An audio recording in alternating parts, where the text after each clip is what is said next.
Welcome, everybody, to Dead Talk Live. And today we have two very special guests, the brotherly team of Diego and Julio Hallivis. They are the director, writers, and producer of the upcoming film American Carnage, coming to theaters and on demand next Friday, July 15th. Guys, thank you so much for being here with us today. How are you doing? Good, good. Thanks so much for having us. It How are you is doing? Thanks for having us. It is my pleasure to talk with you guys. First off, you guys, congratulations. The movie is absolutely fantastic. People are going to enjoy it. It's going to be a hit, no question about it. So let's get right to it. I'm going to start off with posing a question to both of you. Diego, you can answer first, and then we could go over to Julio. Now, if this movie was done 7 to 10 years ago, it would definitely be in the realm of satire, pushing things to the beyond belief. But unfortunately, in today's world, not so much in the satire realm. So that is really driven home in the opening credits that you guys put together for the film. You guys did not have to make shots up, make believe newscast or anything like that. You just went and drew on what was going on in the real world over the last 7 years. How did you guys come to that decision? Was there a lot of debate? And just walk us through how you guys came, to that opening credit scene, which really, left an impact on me and a lot of my team members who've also seen the movie. Yeah, I mean, it also came from the shock of seeing the footage happening in real time in a real like news channel, right? So the second you see that, then you realize, okay, there's something here, and I'm just gonna hold a mirror of what's happening, and then use that as a catapult to launch the story that we want to tell. But we definitely wanted to feel, like you said, is it satire? Is it reality? Or is it that the reality is so stupid and crazy that it feels like satire? Exactly. Well, I feel like that's what we did. I mean, and that was an idea that came up actually after finished shooting. I mean, that was an intro that we thought about it, and the more clips we would find, then more stuff would happen, and we were like, oh no, we gotta add this, we gotta add this. To the point that I was telling you, I was like, no, I mean, we gotta lock the cut. We're done adding stuff. But there was so many stuff going on that was like, I mean, there was not a lack of material, per se. Absolutely. Now, Diego, like I said, you guys both wrote the screenplay, and considering the subject matter, would you say it was more of a reaction or a response to the Trump presidency? Oh, that's a very good question. And I don't know if I would be able to distinguish between when it stopped being a reaction and at what point it became a response. I think it's a little bit of both. The reality of seeing the separation camps and seeing little kids living through a nightmare, like a real scenario nightmare, and then seeing how politics has devolved into kind of like a comedic joke. It's almost like when you watch, Idiocracy, and it's not that far off from reality, or Don't Look Up, and you see how we are at a point in reality right now where the conversation, the way we fight over subject matters online or on TV, it basically become kind of like a ridiculous Yeah. situation, and so we realized, well, we need to make something that feels like horror and comedy because that's what we're going through. So it's a little bit of both. Yeah, people are at homes watching this stuff unfold in real time, and they're like, "Are we in another universe? I mean, is this really happening?" Julio, the title "American Carnage" can have different meaning to the viewers that are going to see this film. Was that your intent? The American Carnage, the title of the film. Let the viewers, as they watch the film, get their own interpretation of what the carnage is about. Exactly. That was a play on words. Obviously the main idea was because of what Trump said at some point, and he used those words to be very specific. But I mean, also when it comes to the movie, the title starts at something, but it also becomes something at the end. So it was something that when we thought about the title, it worked for the film perfectly, and we thought, okay, this is perfect. Absolutely. Now, Diego, you guys came up with a very creative way to make this social commentary statement in regards to the elderly. Walk us through that. How did that idea come together to put in a program for taking care of the elderly? Well, when you look at the way society is set up and a lot of the things that we're talking about, the injustices that Latinos are facing, it comes down to the fact that it's almost like a voiceless community in some sense. And when you look at nursing homes, it's very clear that there's a lot of abuse happening as well. And that's because in many ways, they are voiceless themselves. Mm-hmm. So by putting the two groups in the same scenario, then all of a sudden we can draw parallels. And then it's almost like the two groups are going to find common ground in fighting this oppression. Great answer there. Now, Julio, in order for any film to work, you need the characters, and then you need the actors to pull off the characters themselves. We have a great mix of characters with JP, Camilla, Mika, who Bea Ortiz is going to be our guest tomorrow as well, Big Mac, and so on. Now, within this group, you show a diversity amongst this group of detainees. Was that hard to pull off when it came to the writing process? Because they are the children of immigrants.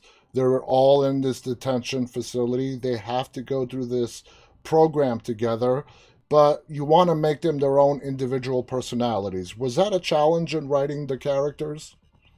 It wasn't because that was part of the message that we wanted to give. As Latinos, I mean, we are treated as a race sometimes, but we're not a race. We're an ethnicity, and us having different type of Latinos.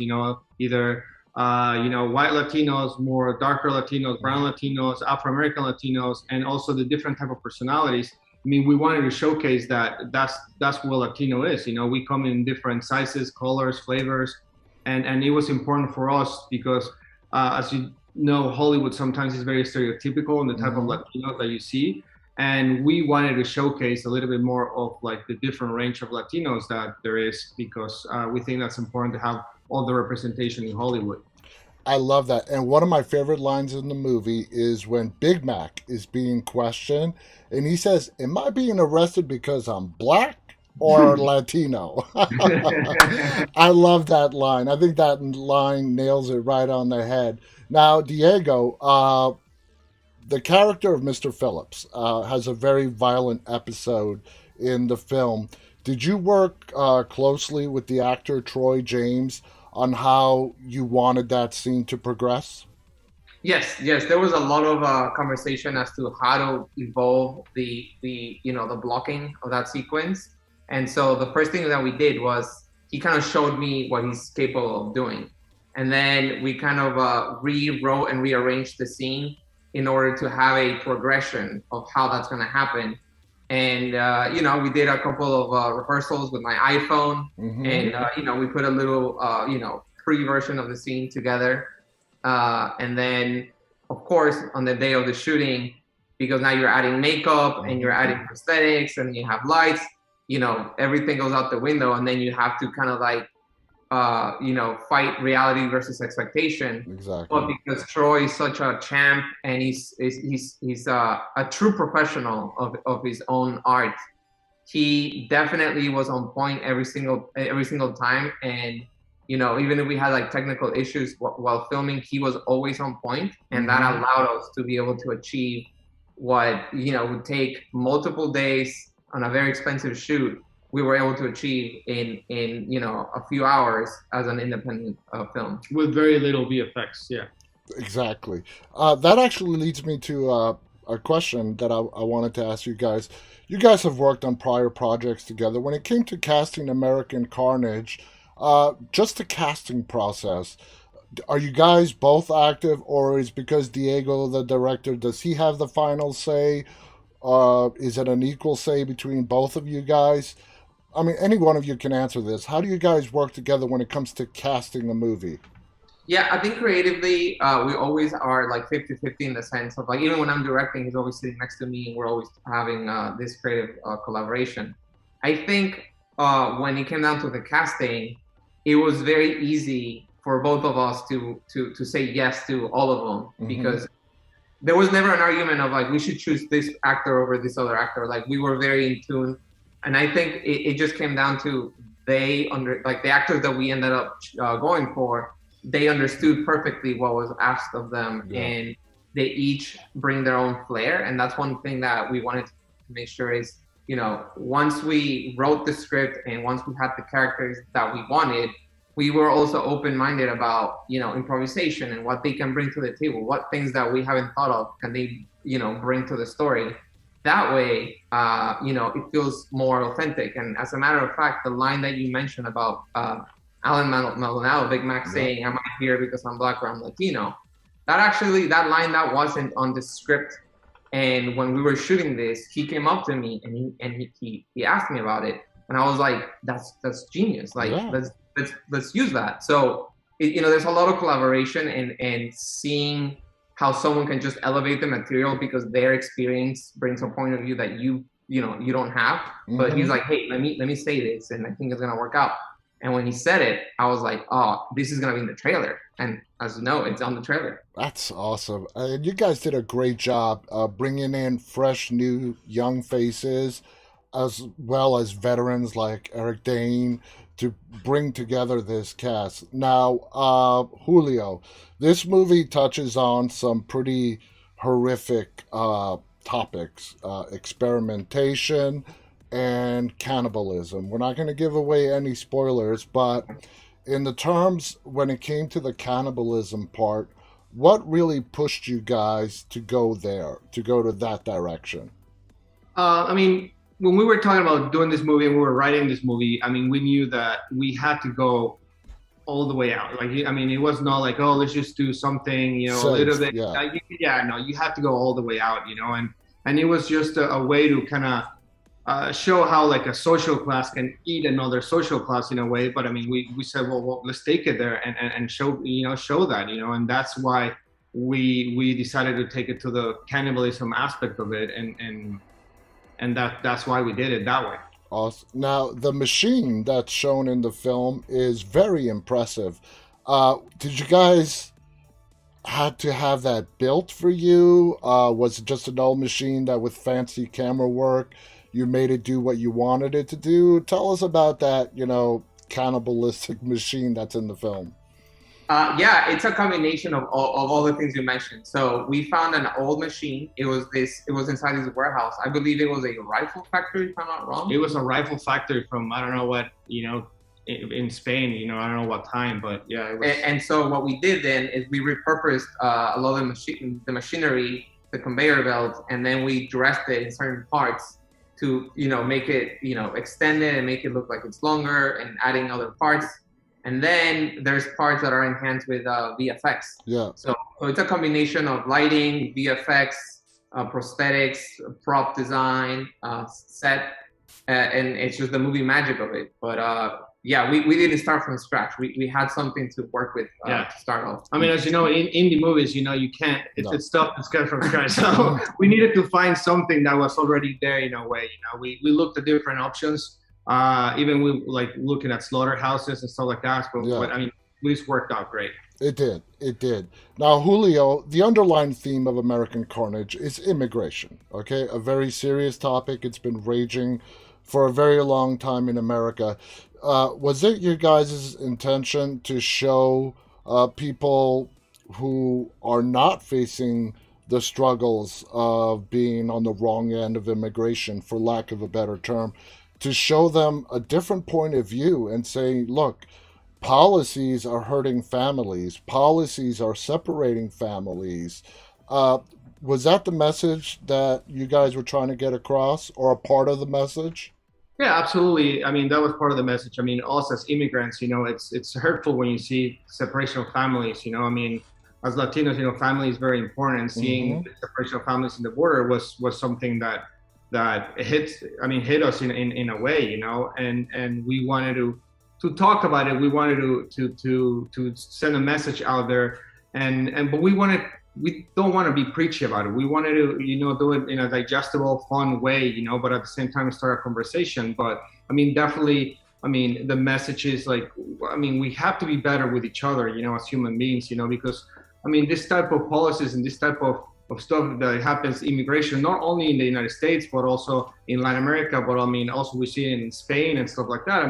All these places with immigrants, people are dying and people are treated sometimes worse than cattle, and I think as human beings, we have to be better, with what we do in these situations. Like, yeah, we understand that there's gonna be like a process for certain things, right? We're not advocating for open borders, like that, but how we treat humans says a lot about who we are, The statement is so powerful because it's American citizens being arrested on these trumped up charges for aiding and abating illegal immigrants who are their parents.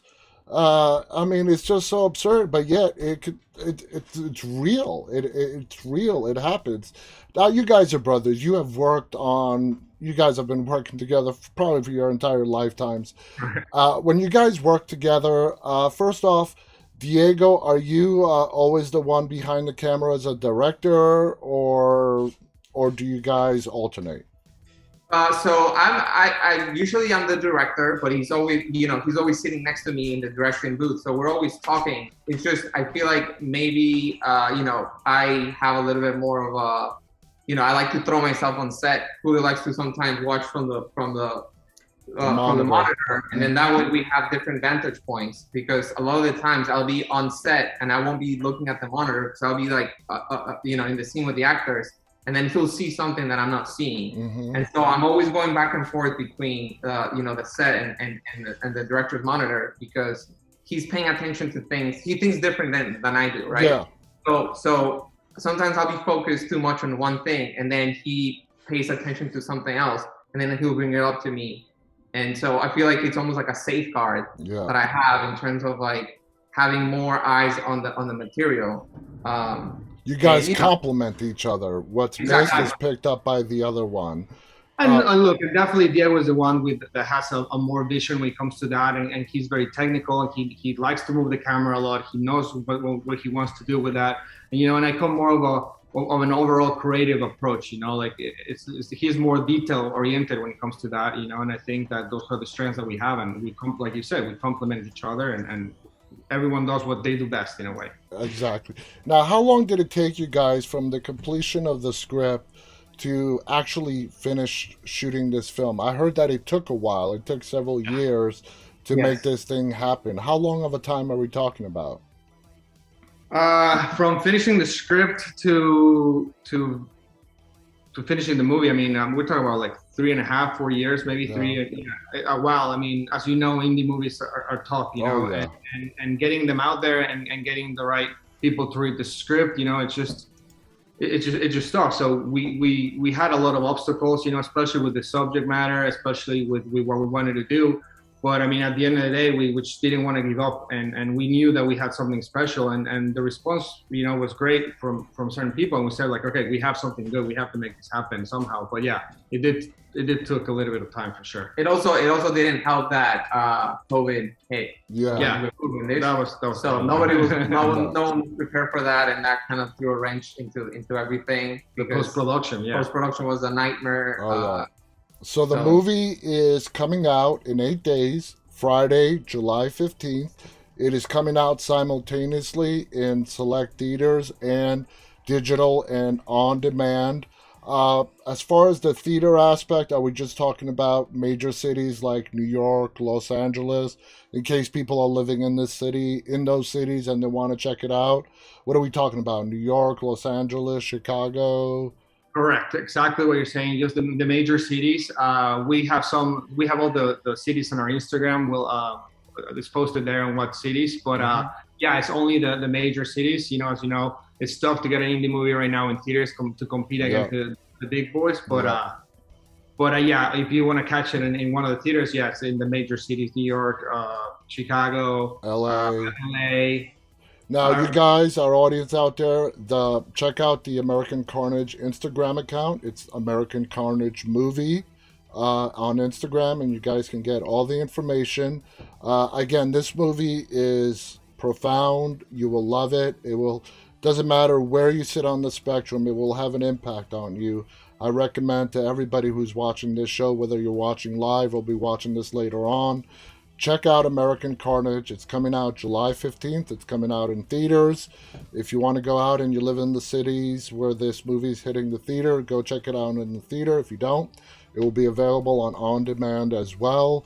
Diego directed it. Both Julio and Diego wrote the screenplay. You guys, again, congratulations. You did a fantastic job. Thank you for coming on here. Any final thoughts you want to share before we go?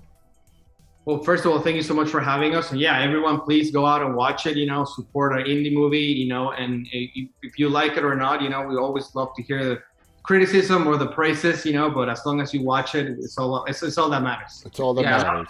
Love it or hate it, just watch it and have some fun. And definitely support independent filmmaking, because I can't stress that enough. Thank you so much, guys.